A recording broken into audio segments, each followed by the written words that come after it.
This is Pastor Curry, pastor of the Easy and Fair Baptist Church, Wilmington's most exciting church, the church that love ya and anything you can do about it. Today with Coffee with Curry, many of you may not know this, but it's Souls to the Polls Sunday. And I wanted to highlight two giants who are running for office, and I wanted to make sure they got an opportunity to once again address you, the people who constantly watch us on Coffee with Curry. We have State Representative Stephanie Bolden, as well as Shané, Darby, who will be with us on the second half of this show. I'm excited about it. If you do nothing else today, join the Souls to the Polls and make sure you go out and vote. And let's get after it.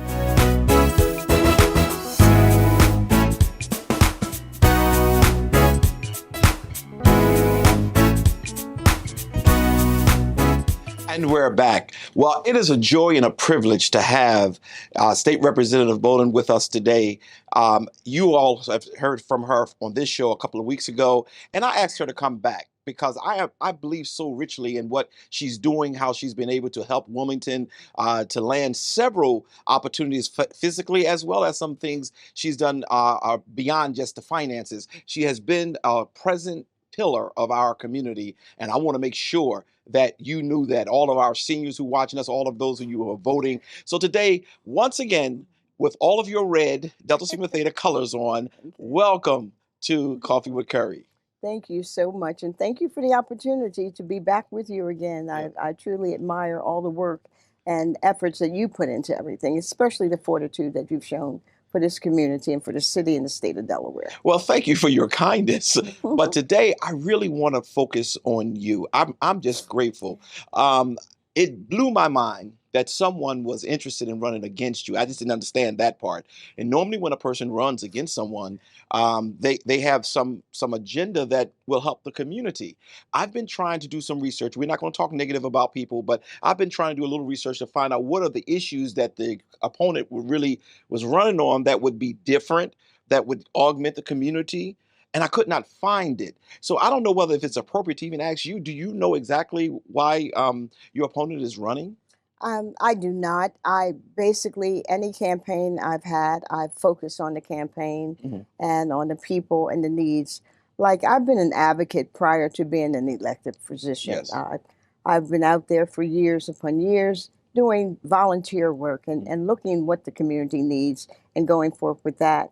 Now I did meet him once, and I did ask, what are some of the concerns? Because I was told he wanted to talk with me about some of the concerns, but that never did occur. Oh. However, I believe that one was education, and we've done a lot with education in terms of legislation, even to raise the pay, to encourage teachers to be able to come here for the state of Delaware, as well as being competitive with other states. And this year we also did legislation, which I, being on the General Assembly, was able to finance for substitute teachers, permanent, long-term subs. They get a full salary plus benefits. Excellent. And those that are even retired and want to work, it doesn't affect their pension. Well, that's huge. Yeah. Another was gun control. Okay. And we've done a lot with what we could do with gun control, starting with straw purchases. That was a major issue. And of course, we did get the cameras that officers have to wear. So those are just two of the things I heard that was there. But as I indicate, I try to stay focused on what I've been doing in the past. But it's not about me. It's about the people I serve. And I love what I do. I'm a retired teacher. I taught high school.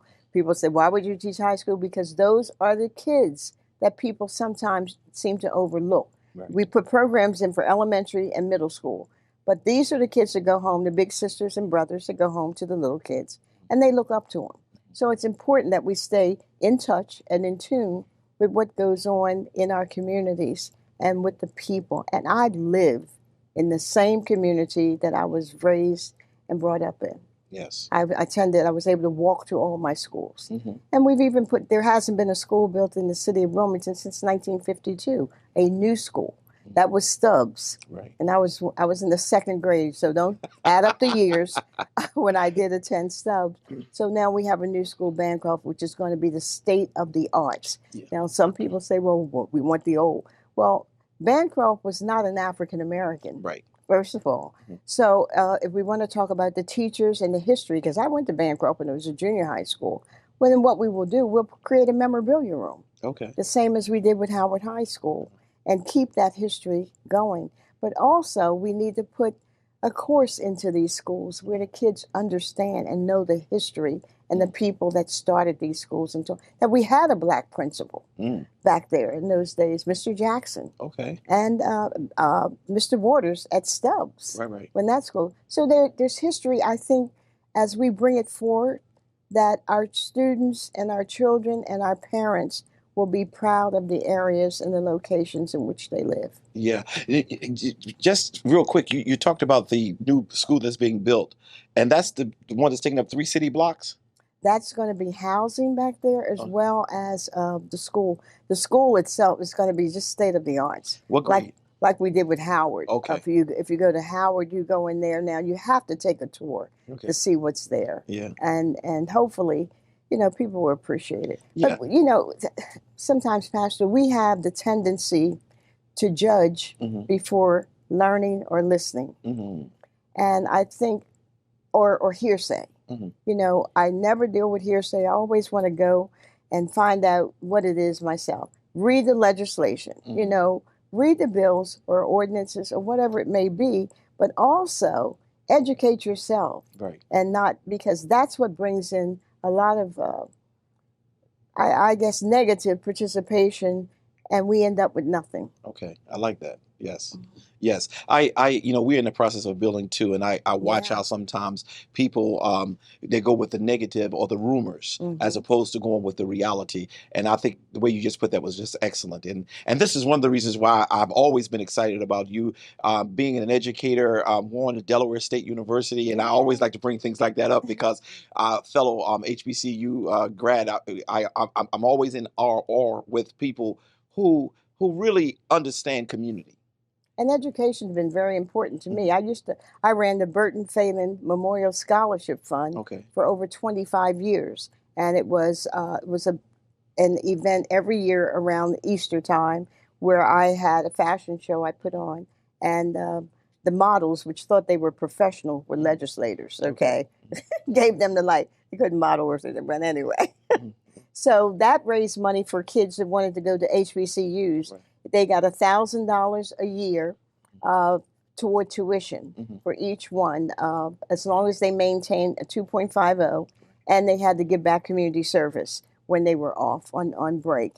And I just completed the second half of the Inspire scholarship, which pays for tuition at Dell State University for students for 4 years. Goes towards their tuition for 4 years. They have to qualify, so 2.75. But I've had 2 students that I know of. One is my neighbor's granddaughter that qualified and is her first year at Dell State now. Wow. And also Representative Johnson. She has twins. Both of her kids are at Dell State now. Excellent, excellent. Another thing you said earlier, that you've lived in this community just about all of your life. I think that's worth noting and highlighting a little bit, because some people come from other places, like I did. I came from somewhere else. But you have been a part of the community, volunteering. You have been a part of the community, giving of yourself before even being elected. And then once you were elected, you just was able to blow it up and make it even larger. Tell us a little bit about some of your community stuff. Well, I ran the East Side Substance Abuse Awareness Program under working with Mrs. Barbara Warsham, which was very good. We created consortiums, which were landlord consortiums, business consortiums, for businesses and things that lived in the community itself. This was the East Side community. Then this is where the program started. Then it came to Southbridge, and then it just dissipated, because everybody wanted the program, but nobody was willing to put in the work and the time. And it was under Jim Kane, who worked very diligently to make sure this was happening. It was federal funds that created the program. So it was creativity. That was one gift I guess God gave me, was being creative, taking the little pieces and creating something bigger out of that. And I've lived at only 3. 610 East 11th Street is where I was from second grade on. And I'm still there on 11th Street. I still maintain the house because it was important back then that your parents were able to buy a house. Yeah. So we didn't know we were poor because we owned our house. You know what that house cost? $8,000. Wow. And you know what his payments were? $50 a month. Wow. I paid it off when I graduated from college. Can you imagine the interest built on that? So I moved across the street. I worked very diligently with Mayor Seals when he was there to build Macaulay Court. That was property that had been vacant for over 20 years. So, and that's all home ownership, must be home ownership occupied, cannot be rented or leased. And so that's where I am today. And right across from there is 10th and Pine, where we've had numerous problems back and forth. But at one point, I cleaned that corner up by myself, just standing there with a bullhorn. And as people were coming in to try to buy drugs, I'd call out their license plate number. And, you know, eventually that stopped. But of course, as things go on, people think or have incentives to bring other types of businesses in the community, and it's not always the correct business. Absolutely. Absolutely. Well, this is just wonderful. One, we get a chance to see you as a person in the community, a community representative, one who live among the people. And, you know, I often, being a pastor, I often equate things when we say we're Christians and things of that nature to what Christ would have done. He came, he lived among the people, he did various things for them, and then ultimately he did the ultimate sacrifice. But I'm looking forward to you returning to be a representative for our district, because it has been a joy working with you, trying to get certain things done. Even you help those of us who may not even be in your district, and that's something that people don't get a chance to hear, because you're a senior member down in the House of Representatives, and I think we need to talk a little bit about that, because shifting someone out who is helping and putting someone in who has no seniority is major for the African American community. Yeah, it's major in a way. For me, I guess that's the educational part of me. I've always studied before I even went on city council. I knew everything. I was attending the meetings prior to. I knew the rules and regulations of council, how it operated, and what an ordinance was, what a resolution was, and how these things participate in the community in getting things done. And I realized that city council was a district or oriented position, but whatever ordinances you do, like depending on the committees, that affects the entire city. Right. So it's the same thing with the state. I knew about every committee that was there. I also went down to Legislative Hall and observed, and I knew about the paid committees and the unpaid committees and about seniority. Now, I did my second year there, I was put on, which I wanted to be, was the Sunset Committee. And that was the committee that oversees all of the agencies that fall under the governor. Then, because of my background in accounting, et cetera, and the relationships I was able to build with both parties, I was selected to be on joint finance. And it's important when you're on these committees, because it's not just a title or being a member. It's your participation, your fortitude that you see in going forward to develop and make sure these committees run. And out of all of this is how we have the Racial Equality Consortium. Yes. So, and I was the first one that did the apology for slavery. Yes, I got down there. So nobody gives me or comes to me and said, oh, here's a bill I think I want you to do. And I always tell the new people, always say, let me look at it first, but never commit, because your word is your bond. If you commit, then you're stuck with something that can either be controversial. And never be afraid to disagree with something that you know is not benefiting the community, not you. You can't serve yourself. Absolutely. In these committees or in a position. It can't be self-serving. It must be for the people. Definitely for the people. And I'm excited. I feel, I get energy. They say I'm that little bunny that just buzzes around and whatever. But it just makes me grow. And because I have been so blessed in life and have the opportunity, and I didn't come up with everything, that's it. I was the only girl with my dad. However, it wasn't easy because, like I indicated before, I lost my mom at 5 years old. So I had a lot of serving, a lot of good people around me in the neighborhood that helped me to grow, and I still want to give back. Yeah. And that's the energy I have and going forward. Yeah, and I just hope that we never lose the strength and the wealth that people such as yourself bring. You know, later on in the show, we're going to have, I always call everybody sister and brother, but City Councilwoman Shané Darby, who kind of she learned stuff, and I'm always impressed even with how she learned things before she got to the place. And as you were talking, I start thinking about her as well. But we'll talk about her when she comes on the show in a few minutes. But I want to say to you, State Representative Bolden, thank you. I really want to say that because whether we agreed or disagreed, you always maintain that you are a lady that will be respected.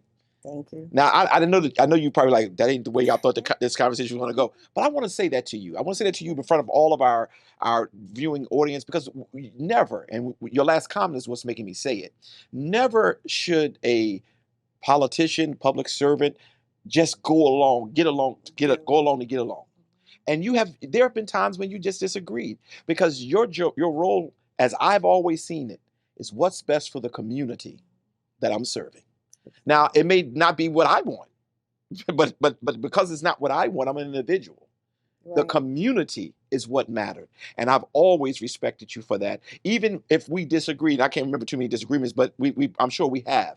It matters to me as a pastor. It matters to me as a person in this community who really have the community at heart to have people there who they don't have to have the big bullhorns and tooting their own horn. But you made your last comments really struck home for me that if you were wrong, okay, I made a mistake on this one. But it wasn't because your heart was dirty. Right. It was really because maybe your head, you thought it would be the right thing, but it did not turn out. How are you feeling today?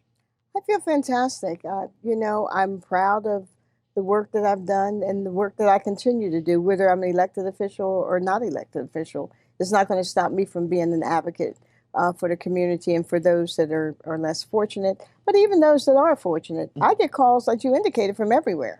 People, it's surprising that people do not know who represents them. Yeah. And so apparently they look at the latitude and what other people have done in their community that are in these positions, and that's who they go to. I still get a lot of calls from people when I was on city council. One guy even said, "Oh, yeah, that's the city council person." I said, "No, I graduated just a little bit, you know."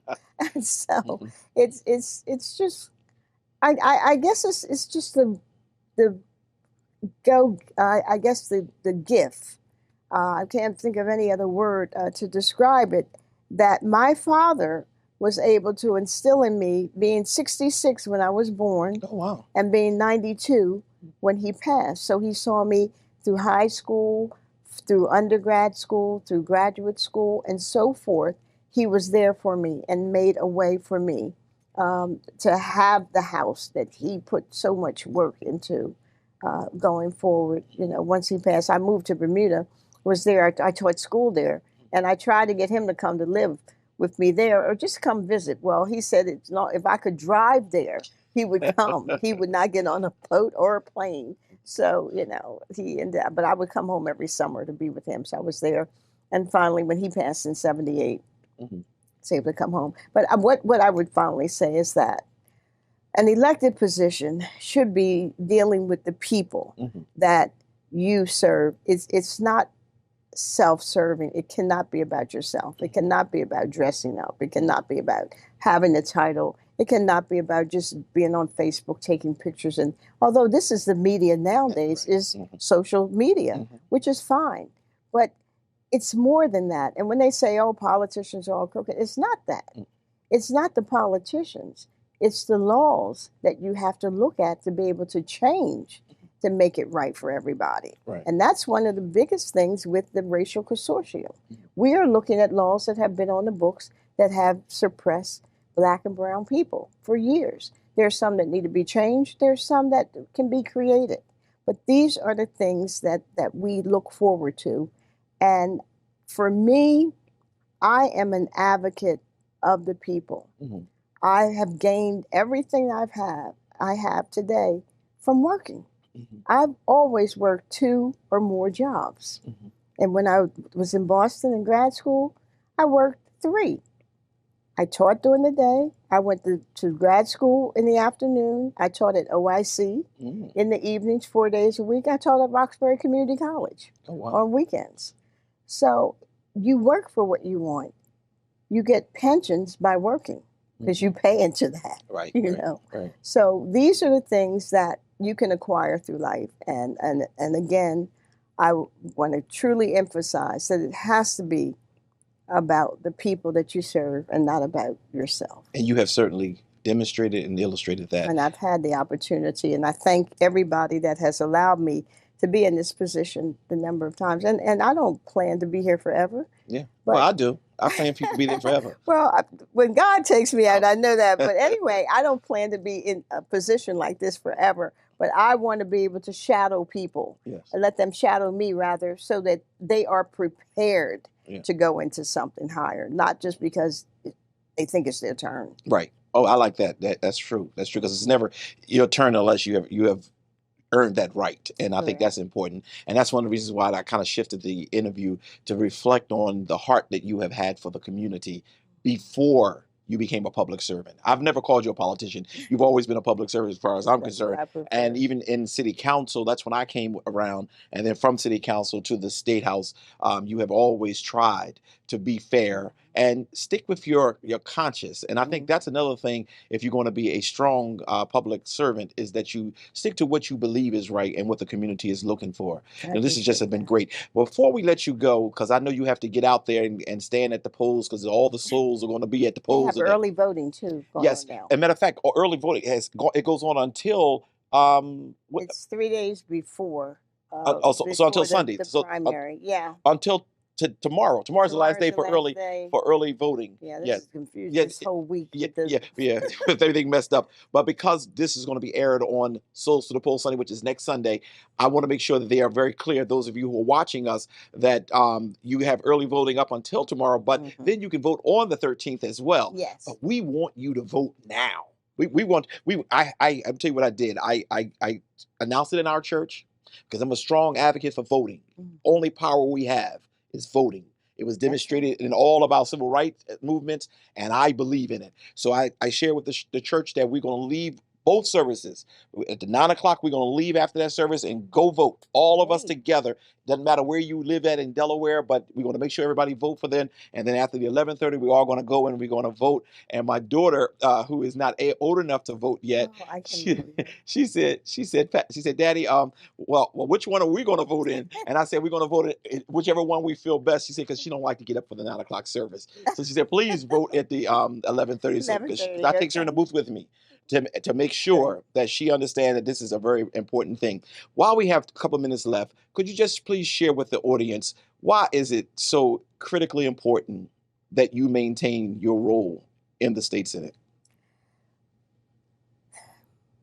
House. I'm a House. I'm sorry. Yeah, I said state Senate. I had to think for a second. Yeah. I'm sorry. State Senate. No. Thank you so much. It's important because, again, it's not about me. As I indicated over and over, it's about progress.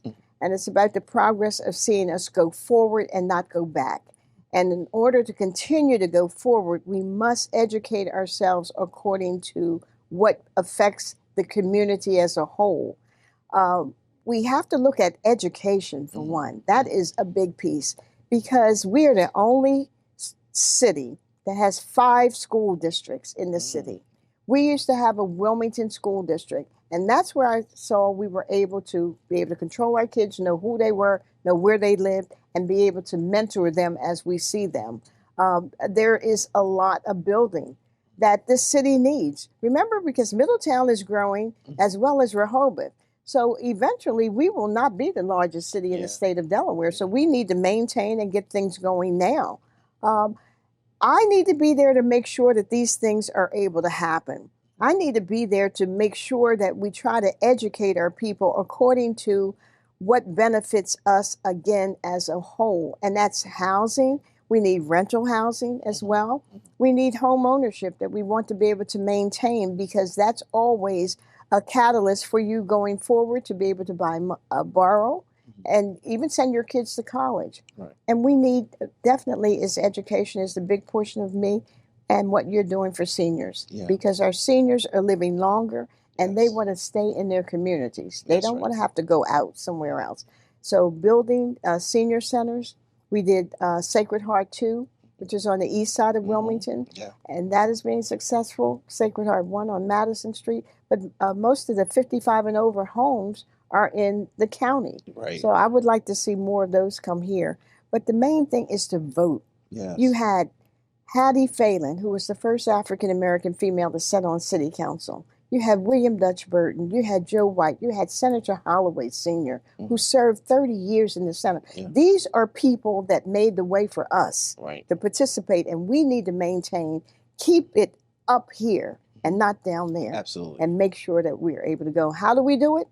By voting. And not voting by popularity, voting for the people that have you in mind and are you doing what you need to have done, and see the growth that goes forward. Wow. You know, we need more time, because I appreciate what you've done today. You come back as you promised you would do, and you have shared with the people that it's important, one, that we vote, but then who we vote for is just as important. Definitely. So we hope and trust that you will take the comments that were made by State Representative Bolden and take true to heart. She's been a part of our community. She's worked hard. Today, we have Souls to the Polls. I hope that you will join me. We're going to come right back in a few minutes, and we just want to then bring in our City Council, Shané Darby, who's also running for a state representative position. And I'm looking forward to having a conversation with her. She was here 3 weeks ago as well. She's coming back. And before I let you go, once you've won, I want to bring you back one more time so that I can make sure that people know that you did it, and not only did you do it, but you're ready to work for the people again. And I thank you so much for this opportunity. Yes. God bless. God bless you. We'll be right back.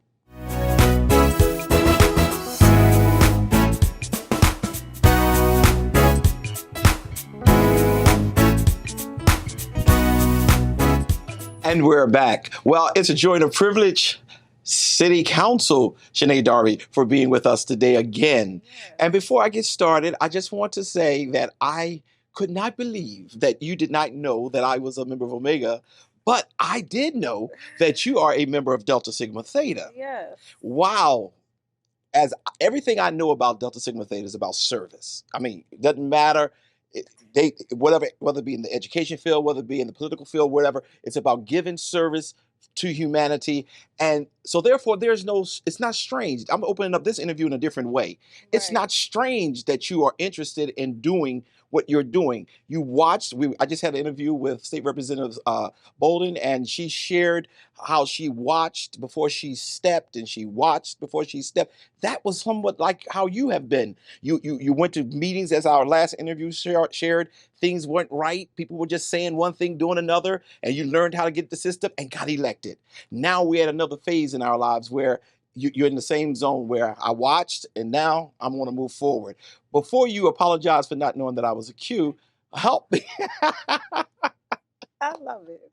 Help me to understand, why is Shané Darby running for state representative? Yeah, so it's a lot of answers to that. Okay. But one of the primary reasons I decided to run is that the community asked me to. Right? Okay. I was reached out to by constituents, people who lived in the 1st District area, community leaders, different people just who were involved in politics. And they said, we need someone to run for this seat. And we think that you may have the best chance of beating this incumbent.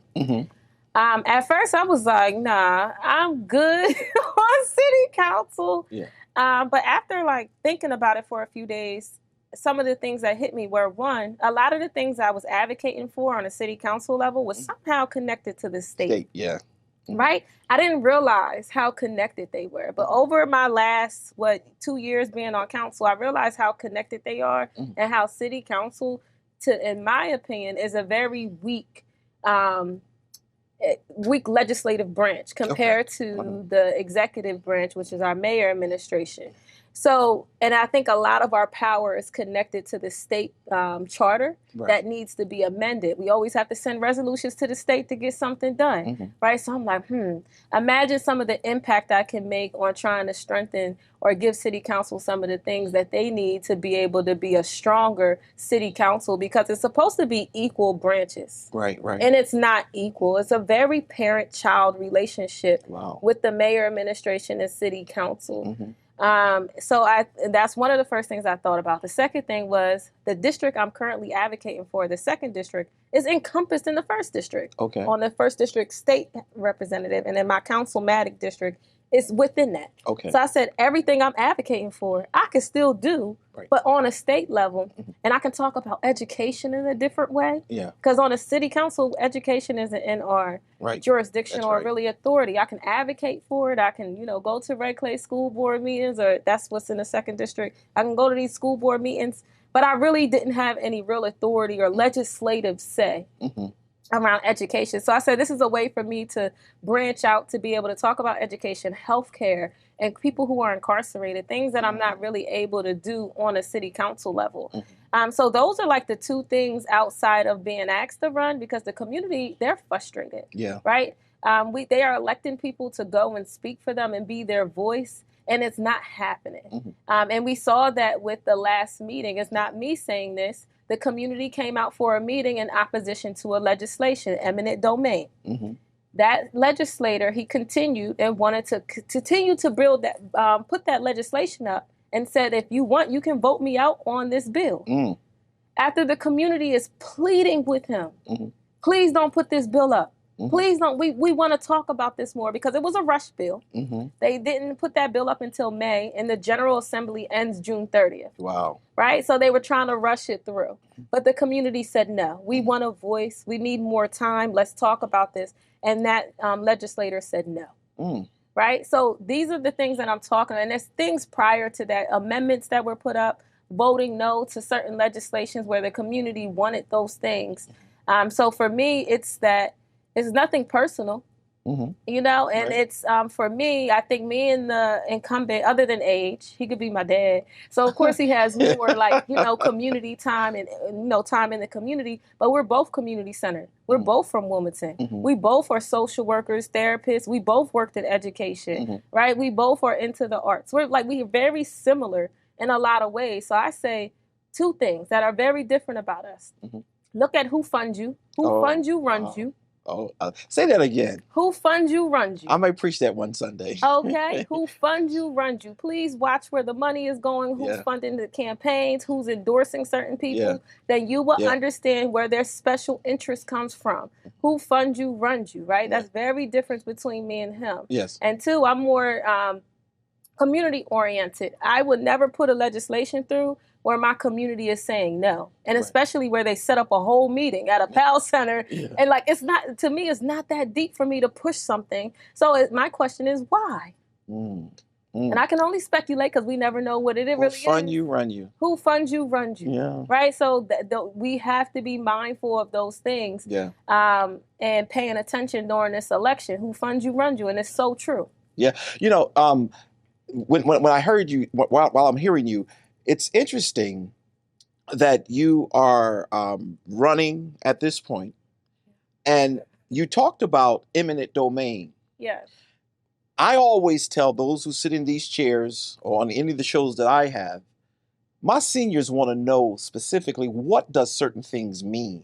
Right. Because you said a word, okay, it may mean something because you're a legislator, you understand. I know, So could you help me clarify for my seniors, for those who may not know, why would the community be against something that we may not even know the definition of? So what is eminent domain, and then why do you think they were so against it? Right. So eminent domain exists, right? It exists already for public use. So, decades ago when they built 95, they used eminent domain, where the government, they may pay you, I don't know, $10,000, $20,000 and say, we taking your home. Right. So we could build this. So we have that throughout the country, in our state, for public use, right? Which is, that's a whole nother convo, right? Yes, it is. That's a whole nother convo, right? Is it good? Is it bad? Is it infringe on people's rights? There's conversations and lawsuits throughout the country on that eminent domain for public use. However, with the current legislation, or not current, but the legislation that was being presented that the community defeated, was for eminent domain for private development, right? Crazy. So the issue with that, eminent domain is not a tool for development. It is a tool for public use for that, right? We cannot use that for development. There's so many other things we can do with our vacant homes. And there's also some dangerous things about that bill because other things haven't been set in place. There could be a lien put on your house for any past due debt. There is not a minimum. So let's say I wanted a block on South Bridge, right? Let's say, and we passed eminent domain, and they wanted that block to build, this is going to be Riverfront 2.0.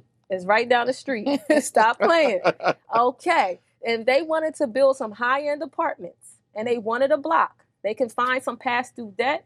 They can go through the process of whatever the sheriff's sale looks like if you can't pay it, and then they can develop on your lawn. These are things that are happening currently without eminent domain, where people are getting liens on their home for past due taxes and water bill. And if they cut off your water, your house is deemed uninhabitable. So then after a short period of time, they take it and say it's vacant and then use it for whatever development they want these private developers to use it for. And we have to be realistic. Let's look at the private development that has been happening in our city. Who has it been benefiting? Who's moving into these apartments? Who's moving into the development down at the riverfront and downtown? Mostly people, outsiders, and white, who works in the neighborhood, who work at those banks and things down there. Now, am I against that? No. My problem is that there's not equitable development. I like that. So you need equitable development when you're talking about things like inclusionary zoning, right? So inclusionary zoning means that we're going to build 100 apartments, but 30 of them will be different level income so that different people can live in them. I'm not even just talking about make low income housing. I'm talking about different levels of income so people can afford to move in those. We don't have those things. We don't even have local hire in our city. So when people come, when our city is being developed, it's outsiders. There's not even a certain percentage of Wilmingtonians who are building our own city up. How do we live in a city we can't build? And then when it's built, we can't afford it. Those things don't make sense to me. So I don't hate development. I think development is great. I think some of the things downtown, that the riverfront, are a great asset to our community. However, there's not equitable development happening. And I don't trust that this current administration or city council will do the right thing with eminent domain. And eminent domain is not a tool for development. There's so many other things we can do to deal with vacant properties. So as I understand, to make sure now, I'm sure they clearly understand about this whole eminent domain. It is going on, but currently, if they wanted to use eminent domain, they had to go through a process, and it had to be for public use. Public use. Public use. And keep that word there. Public use. High school, hospital, things that are public. But then the new legislation that was trying to be pushed was still eminent domain, but it could be used for development or in private use. Yep, and it would be only for the city of Wilmington. Like, why just the city of Wilmington? Let's do it for the whole state then. They're not going to do that. They're not going to, because the other legislators in other cities are not going to let that happen in their city. But we're going to let it happen to the black and brownest city who has issues with vacant properties and already dealing with people in high poverty areas. Like, come on, Wilmington. Yeah, you said several things that are very good, and I want to make sure that our seniors and I always say seniors, but I have a plethora of people watching us, but they know that's my heart. They know they are my heart, and I want to make sure they get to see, because sometimes seniors will be a little biased, and they would say, let's just keep it the way it is, but that was dangerous. I wasn't at the meeting, but I saw the meeting several times, and I was very proud of the community. It wasn't it wasn't an agenda of one or two people. It was a community that came together, and the level of straightforward, no, this is not, where's the answer? And some of the responses that were given were not truthful, because one thing is you had to go to court, but there was nothing in the legislation that talked about court. Correct. You also said that you don't trust this administration and city council to be able just to declare certain things to happen because of all the development that has already occurred and the way some things are being done. I think that it may be your season. What you think? I think so. Either way, I'm going to still be an advocate. If I got to still advocate for city council stuff, so like I put in the legislation for inclusionary zoning to happen, looking at what a housing trust would look like, affordable housing. And even I got the city of Wilmington accepted into a landlord engagement lab where they will find ways. And we were out of the country. We were out of the 10 cities they selected the city of Wilmington. Wow. We had a strong application.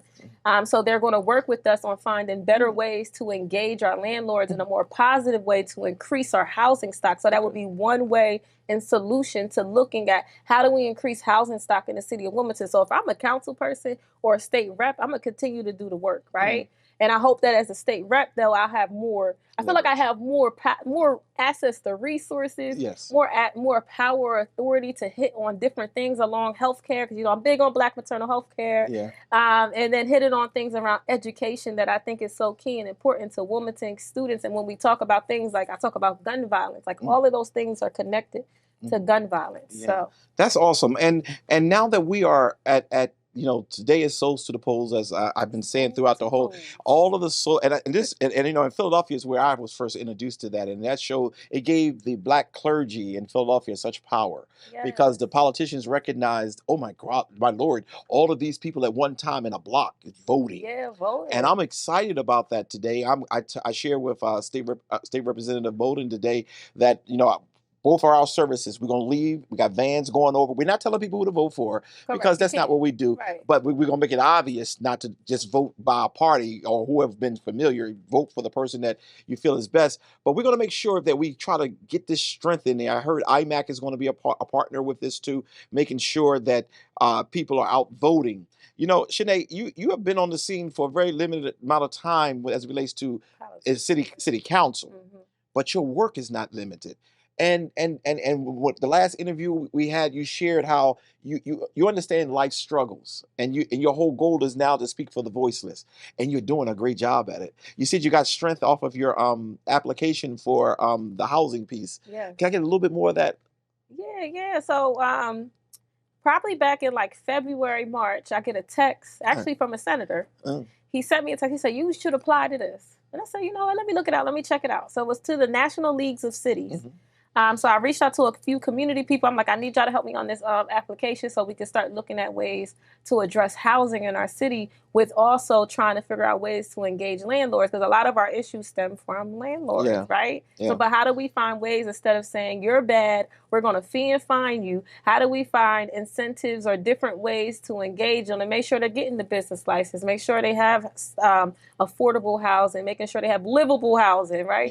So how do we do that in a better or different way? Because what we've been doing is not working. It's not working. It's not working, right? So we need to find a different strategy. So we applied, got accepted. I was excited.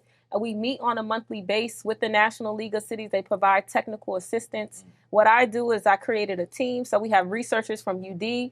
We have community advocates, we have landlords, we have renters, property managers who serve on the team. Anyone, really, if you're interested and want to do the work, I was open to that person being on the team if you are impacted somehow by housing on whatever level. We have someone from Classy, from the Delaware Housing Alliance, different people who can represent from different communities to say, this is what we think should happen. So one of the first things we're looking at is an online registry.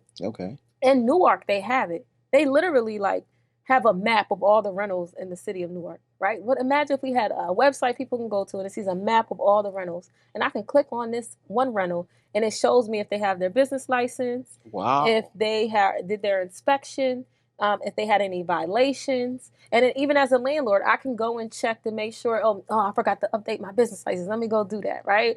So it's good for the landlords. It's good for the constituents to be able to have that platform where they're able to do online registrations like landlords. They're able to do that with their owning their properties and maintaining it, and having a little bit more power as a constituent to know where the rental properties are.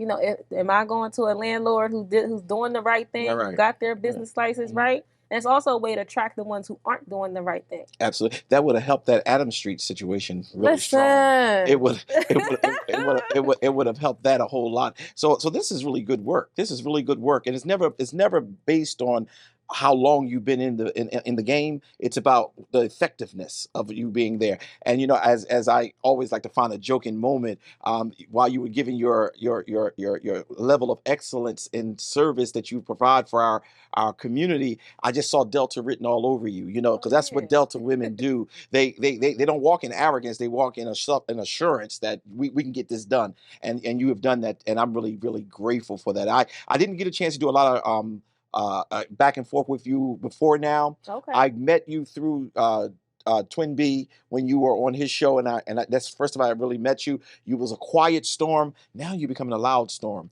But good trouble. I mean, what do they call it? Good trouble. Is that what he called it? You're putting yourself in a position where you will be able to help your people, and I'm just grateful for that. I'm grateful for anyone who wants to help the community that they're representing. Shané, you have given us so much, and I know that you have to get out of here so you can make sure that you are there at Souls at the Polls. Do you know where the Souls in the Polls is going to be at? Because they're asking that question now. Do you know that location? Yeah, so the location that's specifically in Wilmington is down at the riverfront at the shipyard next to the Planet Fitness. I don't have the exact address. On Jessup Street? Yep, on Jessup Street. Yeah. Yep, down there. You can go and vote and do your early voting there. You can also visit the Department of Election. You can also see other sites that you can go to. Okay. I know the next one after that is Claymont Community Center. Okay. And if you live in Newcastle County, you can vote in any polling site in Newcastle County. But right down the street is Riverfront for us, so definitely get out to vote. You're gonna see Zion Fair vans pulling up because we want to make sure that everybody is voting, even if they're not in that district. But we certainly want them to be able to vote for the city, because at this point, matter of fact, about 70% of my membership is from the city of Wilmington. Okay. So we will definitely be voting on today, as it is Souls to the Polls. We coming to the end of this time, but I want you to just take a moment to just share, why is it critically important, because that's the way I'm wording it, to vote for Shané Darby? Yeah, I think it's important because we have elected officials, people who go into these seats, and they're not speaking for the community. And I'm willing to be that voice, to speak for the community, to make sure communities at the table drafting legislation and there to support the legislation. So we need more people who are going to be the voices for the community, who don't have special interests. Because remember, who funds you is who runs you. Who endorses you is who you're speaking for. Right? So we have an incumbent who was endorsed by like the FOP, the Fraternal Order of Police, the same people who endorsed Trump. Right? So we that is unacceptable. Right? That is unacceptable. And it's time that the community, you select somebody who's going to speak for you. So that's really, I'm here for the community. I am here to be that voice. And I know that I will continue to always be that voice in any seat, even if I'm not in the seat, as a community advocate. So that's what I say. Go out to vote today. Souls to the polls, right? Yeah. So I'm excited to finally have something like this in Delaware, because this is the first time that we have early voting. Yeah. So I'm excited that we're able to do Souls to the polls. So go out and vote, and hit Darby, Hit Darby. Well, we're going to hope and trust that they do, Shané. I'm just I write down all the questions I want to ask the candidates, and you have answered my questions. When we're looking at a relevant candidate, there's some points that has to be checked. Has this person worked for the community already? You check that with a resounding yes. You've tried your best to affect change before you even got to city council, but then when you got on city council, you did some stuff on a national level, as you're doing with this whole housing piece. And that speaks to your heart. That speaks to what you're really trying to do. Is the person hearing the constituents that they are interested in? I heard State Representative Bolden speak about that as well. Can you hear, are you sensitive to the needs of the community that you're representing, and not the ones who is funding you? And that matters. That matters. So as you check that with a resounding yes. And also, have you had any struggles in your life to identify with the community that you're representing? And you check that with a resounding yes. Because, you shared in the last time that we were together how, you thought, or people thought, that your life would be over when you had your first child. It just begun. You were able to bounce back. I'm just grateful that I met you. I'm grateful that this is going on now. Yes. No, thank you for having me and believing in me. Yeah. Yes. Oh, I do believe in you. Trust me when I tell you, I believe in you. And when you have won this election, I hope that you will come back just to say thank you to the people who also believe in you, because I just believe that it's going to work out well for you. And I heard you say, if it doesn't, you're going to still fight, which I know that's your heart. But what we want to hear, the Bible says the power of life and death is in your tongue. Yes. So we don't speak what won't happen. We're going to speak what is going to happen. Yes. And then as it happens, we give him glory and praise for that. So what I would hope is that when you have won this election, you'll come back just to say to my seniors and to all of those who are watching us, thank you for what they have done. And I hope they will come out and vote and support you the best that they can. Yes, I appreciate it. Is there anything else you want to share? I still got 2 minutes that I can give you. If there's anything else you want to share, please feel free. Yeah, so I can kind of talk about my platform a little bit more, whatever we want to do. But I'm really focused on gun violence in our community, treating it as a public health issue, not a public safety issue. Over policing is not going to get guns off our streets or stop people from shooting. We got to really look at the programs that we have in place for our young people. Education, after school programs, looking at those things, right? And of course, reproductive rights. I don't know if I ever talked about my nonprofit since I've been on here. I run a nonprofit called Black Mothers in Power, and we focus on Black maternal health care. So Black women, we're 2 to 3 times more likely in our babies to die during the maternal stages. So that's giving birth in the postpartum stages. So I have a doula training program. I trained over 20 Black women to be doulas throughout the state of Delaware, right? And that's hoping that we can decrease the disparities that exist. So we have doulas who are across the state who are working with pregnant people and in the postpartum stage to help advocate for them. So I do a lot of work around Black maternal health care, around protecting women's rights. And then, of course, housing is like all I talk about on City Council. I know they're over me. But I think housing is like very foundational. All right. Right? It's like to get a job, you got to give an address. There you go. Right? If you don't have a place to live with your kids, the CPS is going to get called on you, right? It's like a stability thing for me. And it's the foundation to being able to be who you want to be, to go to work, to go to school, to raise your children. So housing for the city of Wilmington is so near and dear for me. And I know that when I get on a when I am your state representative, right?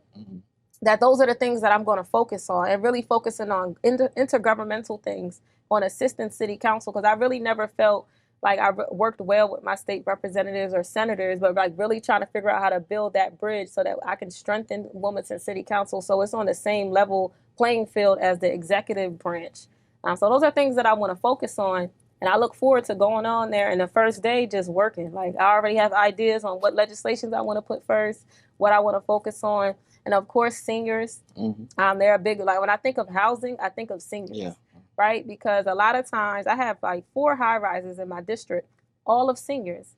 And I think just because you live in public housing doesn't mean you deserve less. That's right. Thank you. Right. And a lot of them aren't being treated right. That's right. And they don't have a voice or anyone speaking up for them. So like when you say seniors are near and dear to your heart, my seniors in the 2nd district are near and dear to my heart, right? Spending a lot of time with them on like trying to figure out and navigate the whole housing thing for seniors and resources and giving them the access that they need to those opportunities. But yeah, so I'm excited and I look forward at 7 more days. Yeah. Well, technically, no. No, because it's Sunday. It's only 3 more days. 3 more days. Yes. Yeah. So I'm excited, and I know that on September 13th, when we get the news that I won, that I'm ready to start putting the work in. So it's one piece of legislation I want you to be able to either confirm on this show so that we can come back and use it to beat you over the head with. Will you push forward legislation on the eminent domain? No.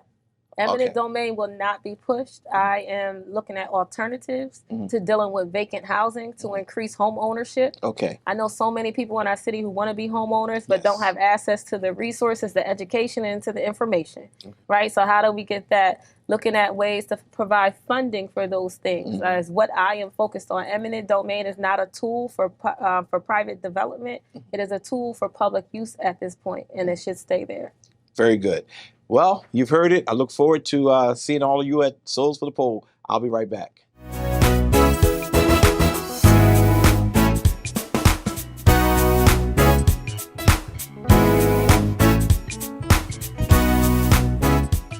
we're back. Well, what a great show.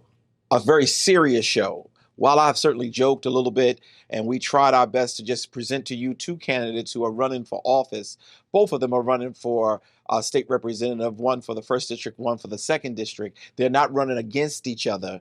They're running with someone opposing them. I wanted you to see from the community standpoint, State Representative Stephanie Bolden, who has certainly been a true gem in our community. She has worked hard for us. She has not been one of those people with big pom-poms, making her name great and trying to, sing the praises of herself, but she's been there for us. She talked about education. She has been a giant. Many times I've asked the president of Delaware State, who of the legislators have been some of your greater heroes to help you? And her name came up many times. I hope and trust that you would give her an opportunity. Then we had, City Councilwoman Shané Darby, who is certainly, she may be new on the scene, but she's making a difference. She's changing the trajectory of politics. Her heart, based out of the struggles that she's had in her life, is to support public housing and also to support those of us who are Black and brown, who may not have been able to speak and have a voice. I hope and trust that you would go out, you would vote. I don't want to endorse anyone because it's not about endorsing, because endorsements doesn't do the voting. I need you to go out. I need you to be serious about making sure you vote. Today is Souls to the Poll. You can go. I don't care where you live in Delaware. You can go down to the riverfront right next to the Planet Fitness, because the address will be on your screen. And you can vote. All you really need is your ID. We would love for you to have your voter registration card, and they will make sure that you're able to vote. This is critical. This is the season. We cannot sit back and say, this is wrong, that's wrong, and another thing is wrong. You have to vote. Voting is the only power that we have. And if you do not take serious the only power you have, then you would have abandoned it, and you do not have a right to complain. You often hear me speak of my seniors. That's near and dear to my heart. I was raised by the older community. I wasn't raised by younger people.